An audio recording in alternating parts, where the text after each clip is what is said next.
Hi hello నమస్తే welcome back to our channel. కడుపుతో ఉన్నప్పుడు బిడ్డ ఎదుగుదలను బట్టి పొట్ట పెరుగుతూ వస్తుంది.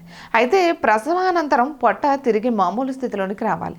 కానీ చాలామంది మహిళల్లో ప్రసవం అయిన తరువాత కూడా పొట్ట కాస్త ఎత్తుగానే కనిపిస్తుంటుంది. దీనివల్ల కొంతమంది మహిళలు అసౌకర్యంగా ఫీల్ అవుతుంటారు. అయితే ఈ సమస్యను కొన్ని సహజ సిద్ధమైన పద్ధతుల ద్వారా తగ్గించుకోవచ్చంటున్నారు నిపుణులు. ఉదయాన్నే పరగడుపున గోరువెచ్చటి నీళ్లు తాగడం మంచిది.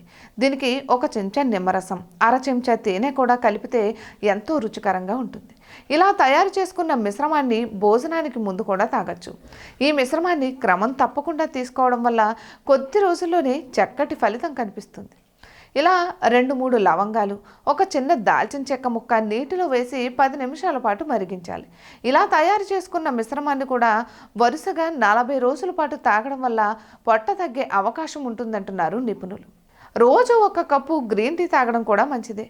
అలానే యాపిల్ పండ్లు అదనపు కొవ్వుల్ని శరీరం గ్రహించకుండా చేయడంలో పాటు జీవక్రియల్ని వేగవంతం చేస్తుంది. ఫలితంగా పొట్ట తగ్గి నాజుగ్గా తయారయ్యే అవకాశం ఉంటుంది. అలాగే ఆయా సీజన్స్లో లభించే తాజా ఫ్రూట్స్, కాయగూరల్ని సైతం ఆహారంలో భాగం చేసుకోవాలి. ఇటువంటి మరెన్నో వీడియోస్ కోసం మా ఛానల్ని సబ్స్క్రైబ్ చేసుకోండి.